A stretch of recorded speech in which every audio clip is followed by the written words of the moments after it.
Assalamualaikum warahmatullahi wabarakatuh. Alhamdulillah rabbil alamin. Allahumma sholli ala Muhammad ali Muhammad. Pemirsa Khilafah News berada, salam jumpa kembali bersama dengan saya Aziz Rahman di program Kabar Petang edisi Kamis 3 Februari 2022. Insya Allah beberapa menit ke depan kami akan menemani Anda mencermati dan menelaah berita paling menarik dan paling populer hari ini bersama narasumber yang kompeten di bidangnya dan tentunya dari sudut pandang Islam. Baiklah pemirsa, inilah Kabar Petang selengkapnya.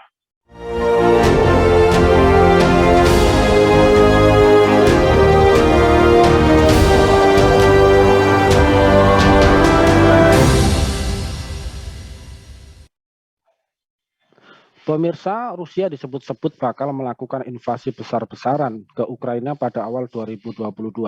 Meski laporan itu berkali-kali dibantah oleh Kremlin. Seperti diketahui, sejak tahun lalu, Rusia mengerahkan sekitar 100.000 pasukan serta ribuan perangkat militer ke dekat perbatasan Ukraina yang memicu kekhawatiran Barat akan perang lanjutan. Jenderal Militer Amerika Serikat Mark Milley bahkan memperkirakan bahwa invasi Rusia ke Ukraina akan mengerikan dan akan menelan jumlah korban yang cukup besar.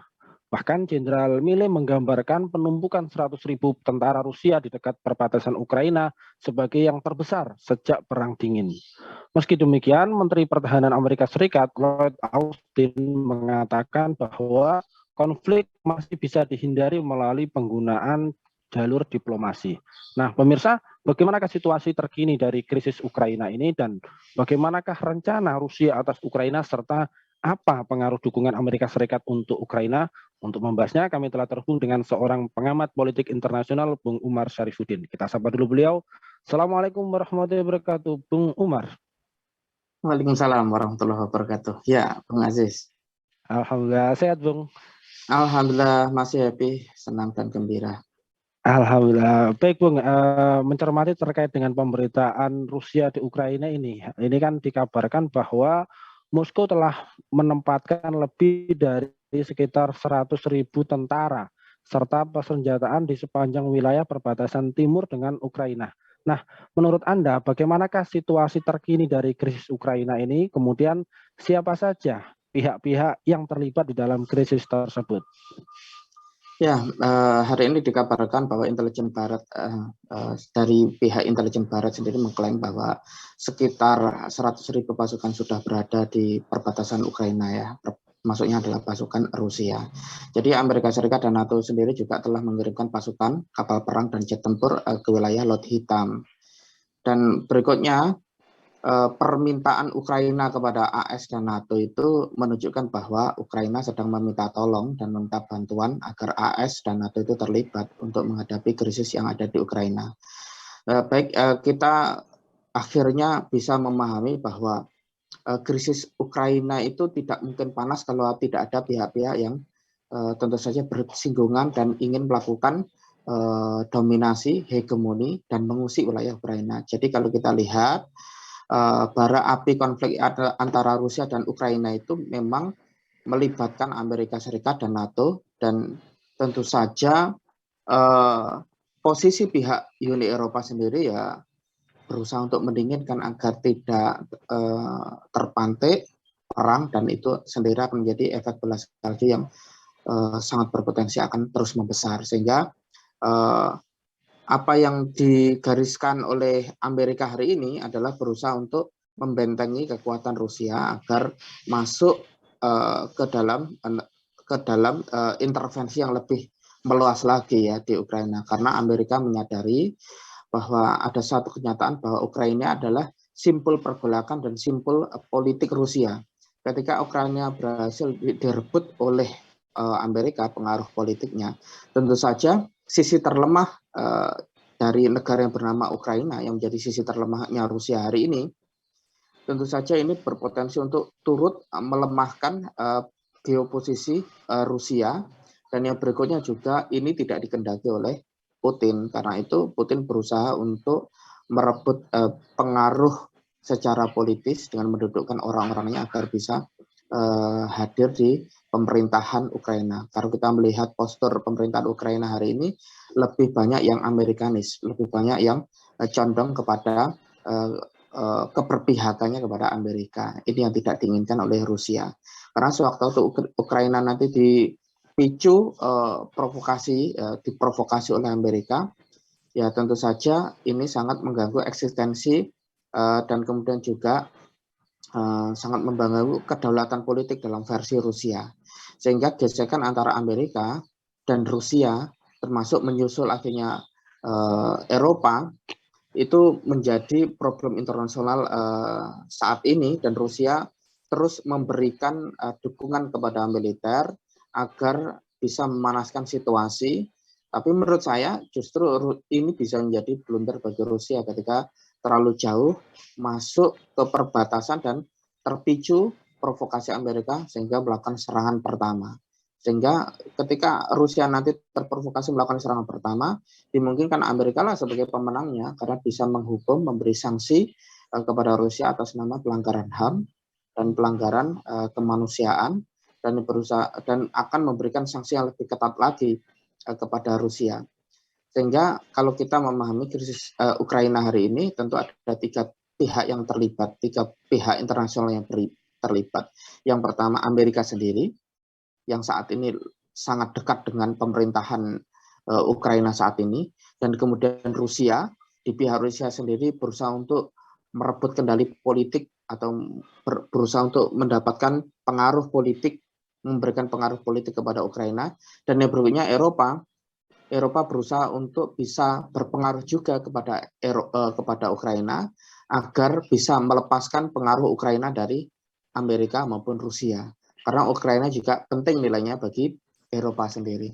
Sehingga kalau kita melihat memang Ukraina sendiri menjadi operasi politik dari negara-negara besar, dan di mana Amerika sendiri terus mensuplai Ukraina dengan persenjataan dan peralatan, dan Amerika sendiri juga melatih tentara Ukraina.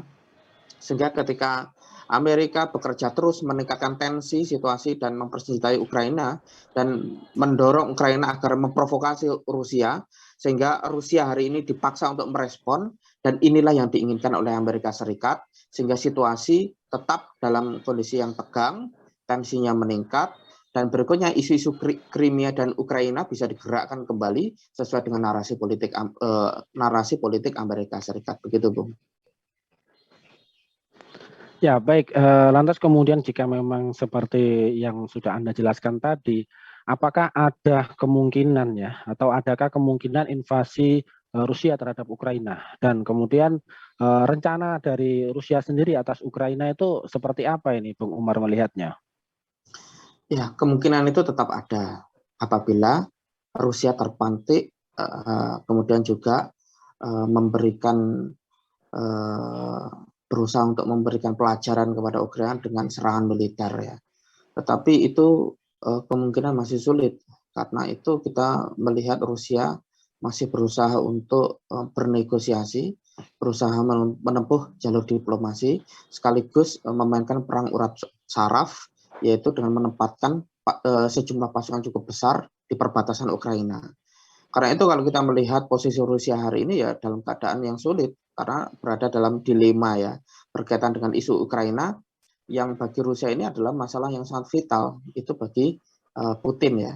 Sehingga kita melihat bahwa Rusia sendiri sangat tidak ingin kehilangan Ukraina, dan Rusia berusaha untuk secara terbuka merayu Ukraina agar kembali ke kubu Rusia, jangan sampai terprovokasi oleh Amerika Serikat. Sehingga Rusia selalu terbuka di depan Barat maupun baik Amerika maupun Eropa agar tidak kehilangan kewibawaan, dan itu bagian dari strategi politik Rusia untuk mempertahankan dirinya, mempertahankan kewibawaan dirinya, bahwa Rusia itu masih berpengaruh di wilayah regionalnya. Dan Barat sendiri, khususnya Amerika, melihat bahwa Rusia ini berhasil berkali-kali dikelabuhi karena dulu pernah menerima runtuhnya tembok Berlin dengan penyerahan Jerman Timur ke Barat, dan lepasnya Rusia dari Polandia dan penerimaan Rusia dari atas kemerdekaan negara-negara Eropa Timur. Dan sekarang Amerika berusaha untuk mengelabuhi Ukraina ya dalam berbagai krisis yang mulai memanas sejak tahun 2014 yang lalu hingga sekarang. Dan tentu strategi politik Amerika adalah strategi berusaha untuk uh, mengisolasi Rusia sekaligus berusaha untuk memaksa Rusia agar bisa menerima negosiasi politik yang dimainkan oleh Amerika Serikat. Hari ini tampaknya Amerika memegang kartu as, sehingga Rusia jika dia menerima menerima seluruh narasi Amerika, ya berarti ini bagian dari upaya Amerika untuk menundukkan Rusia agar tidak menentang secara terbuka kepada pihak Amerika Serikat. Begitu, Bung. Ya, baik Bung. Sebagaimana kita ketahui bersama, ini kan belum lama ini Presiden Amerika Serikat, Joe Biden, juga menegaskan kepada Presiden Rusia, Vladimir Putin, soal Ukraina. Dia mengumumkan akan mengerahkan pasukan ke Eropa Timur, meski tidak terlalu banyak. Nah, menurut Anda, apakah ini berarti Amerika Serikat memberikan sebuah dukungan kepada Ukraina, dan apa ini pengaruh dukungan Amerika Serikat terhadap Ukraina ini menurut Anda, Bung Umar? Ya, tentu saja ini adalah dukungan Amerika secara penuh kepada Ukraina, karena Amerika harus memiliki seluruh kartu-kartu yang dibutuhkan agar memenangkan pertarungan di wilayah regional Rusia dan menahan Rusia agar tidak membelot kepada seluruh narasi politik Amerika Serikat di dunia. Karena Amerika melihat bahwa Rusia ini sering menentang, dan Rusia menunjukkan perlawanan secara diam-diam kepada Amerika Serikat. Bagi Amerika, kalau perlawanan Rusia itu dibiarkan, itu membahayakan bagi eksistensi Amerika di masa yang akan datang. Sehingga Rusia juga berpotensi untuk membuat blok-blok militer yang baru untuk melawan posisi Amerika Serikat. Sehingga bagi Amerika Serikat, bagi Washington sendiri, apa yang dilakukan oleh Moskow ini memang harus dihentikan, sehingga harus terjadi peperangan secara politik, ya, perang secara politik, dan kemudian juga menghantam Rusia dari negara sekitar sekeliling Rusia agar bisa digerakkan, itu bisa menentang Rusia. Contohnya hari ini adalah Ukraina yang menjadi alat baru bagi Amerika untuk membongkar aliansi yang muncul antara Rusia dan Cina. Karena itu kita melihat bahwa Amerika terus menekan Cina, sekaligus mengancam dengan perdagangan Cina, ya, antara Cina dengan Amerika, untuk menjauhkan Cina dari Rusia. Sehingga bagi Amerika penting untuk memisahkan atau membuat hubungan itu tetap ada gap antara Rusia dengan Cina, agar kedua negara tadi tidak membuat fakta militer maupun fakta politik yang itu bisa mengancam eksistensi politik dan militer bagi Amerika Serikat. Cukup berbahaya bagi Amerika Serikat ketika dua negara tadi membuat blok besar yang mungkin ke depan sulit ditanggulangi dan ditaklukkan oleh Amerika Serikat. Sehingga kita melihat bahwa peran Joe Biden hari ini adalah berusaha untuk mempertahankan Amerika sebagai adidaya tunggal dunia, kemudian juga menancapkan secara kuat imperialisme Amerika di sekitar wilayah Rusia, dan yang berikutnya berusaha untuk menghimpun negara-negara Asia Tengah agar tetap berada dalam kutub politik Amerika Serikat, bukan masuk ke dalam kutub politik Rusia. Sehingga negara-negara Asia Tengah tadi maupun Asia Barat atau negara yang mengelilingi Rusia itu bisa dimainkan oleh Amerika Serikat untuk bisa menantang posisi dan mengancam posisi Rusia. Sehingga bagi Amerika menundukkan Rusia itu dengan berbagai jenis sanksi atau menarik diri dari Ukraina setelah atau sebelum atau tidak ada invasi, ya, maka bagi Amerika tuntutan-tuntutan Amerika itu menjadi penting untuk diterima oleh Rusia. Tidak boleh ada penolakan dan tidak boleh ada capaian kemajuan apapun bagi Rusia atas Ukraina. Sehingga Amerika berusaha untuk menjerumuskan Rusia ke dalam berbagai musibah-musibah politik yang mengitari wilayah regionalnya. Begitu, Bung. Ya, baik Bung. Ini terakhir Bung. Dan kalau kita melihat terkait dengan konflik Rusia-Ukraina, ini menurut Anda, apakah konflik antara Rusia dan Ukraina yang melibatkan Amerika Serikat dan NATO tersebut, ini bisa memicu perang dunia ketiga ini, Bung Umar? Ya, tentu saja perang dunia ketiga itu bisa muncul sewaktu-waktu, tetapi itu tidak ujuk-ujuk. Nah, ujuk-ujuk, ya. Tidak tiba-tiba gak mak bedunduk iki basa Jawa nih, ya. Sehingga itu pasti melalui proses politik dan ketegangan politik yang cukup panjang. Dan situasinya dinamis, bisa jadi suatu saat muncul perang dunia ketiga, bisa jadi itu bisa dicegah. Tergantung pihak-pihak yang memiliki kekuatan besar itu mampu nggak mengendalikan dirinya dan mengendalikan mulutnya, mengendalikan senjata-senjatanya agar tidak terpantik perang besar secara terbuka, perang hybrid maupun perang-perang yang lain secara terbuka. Terutama hal ini adalah dalam konteks Ukraina ini, sejauh mana Rusia, Eropa, dan pihak Amerika itu mampu mengendalikan dan menegosiasikan kepentingannya agar tidak menjadi sumbu pendek. Kalau ketiga pihak ini sumbu pendek, mungkin ya langsung bisa pecah perang.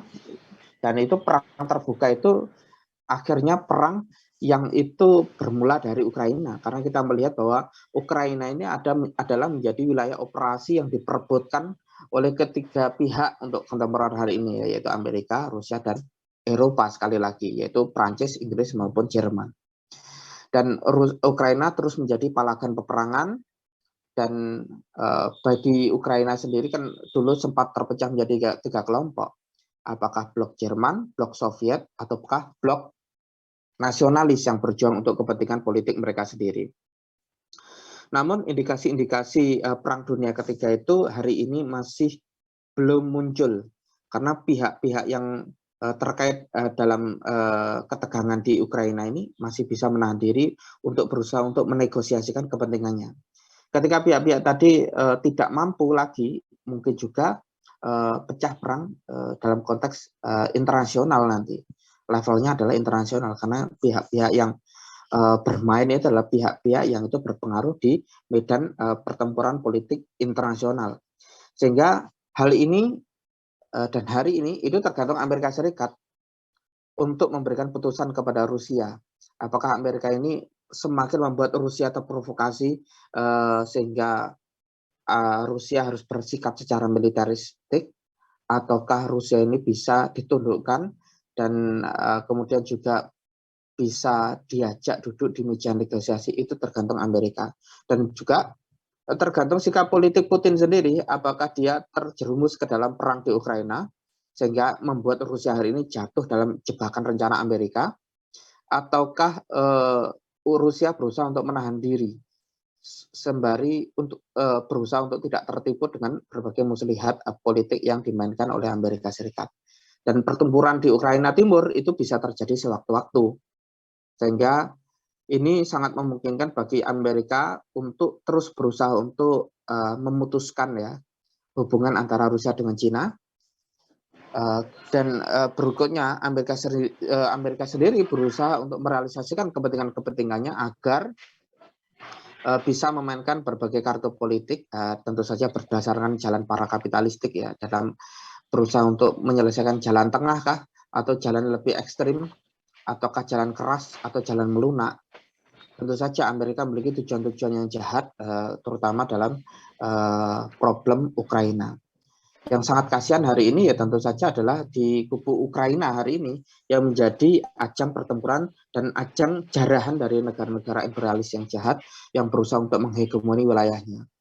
Sehingga kalau kita melihat bahwa posisi Rusia yang hari ini berada dalam dilema, itu tidak lebih dari dilema semangat imperialistik Rusia untuk mempertahankan hegemoninya agar bisa terus menjajah wilayah Ukraina secara politik maupun ekonomi. Dan kita berharap bahwa dunia yang hari ini dikuasai oleh negara-negara kapitalis seperti Amerika Serikat sendiri itu segera berakhir. Ketika kita melihat dunia hari ini, contohnya adalah krisis politik di Ukraina yang menjadi panggung terbukanya ya berbagai konspirasi-konspirasi busuk dan kejahatan-kejahatan brutal serta penyebaran kezaliman yang dilakukan oleh Amerika Serikat atau di pihak Rusia atau di pihak Uni Eropa sendiri dan rezim komprador Ukraina sendiri yang bekerja sama dengan Barat. Tentu saja kita melihat bahwa konsepsi imperialisme yang tertancap kuat di dalam negara yang bersaing tadi tidak lebih itu bagian dari narasi yang membahayakan bagi dunia dan itu harus dihentikan dan harus dicabut seakar-akarnya. Karena ideologi kapitalisme itu sebagai akar dari krisis dan konflik yang membakar wilayah Ukraina hari ini. Sehingga kita melihat harus ada peradaban baru yang itu mampu menghancurkan peradaban kapitalisme, sehingga peradaban baru yang agung dan satu-satunya peradaban yang agung tadi bagi kita adalah peradaban Islam, di mana ketika ideologi Islam itu memimpin, tentu saja mampu menghancurkan seluruh sendi-sendi imperialisme global yang dimainkan oleh Amerika Serikat dan sekutunya ya. Tentu saja kita berharap kejahatan negara-negara dan ideologi-ideologi buatan manusia itu bisa segera selesai dan bisa dihentikan oleh peradaban baru yang kelak akan muncul di dunia, yaitu peradaban Islam yang kokoh ini. Ya, begitu, Bung.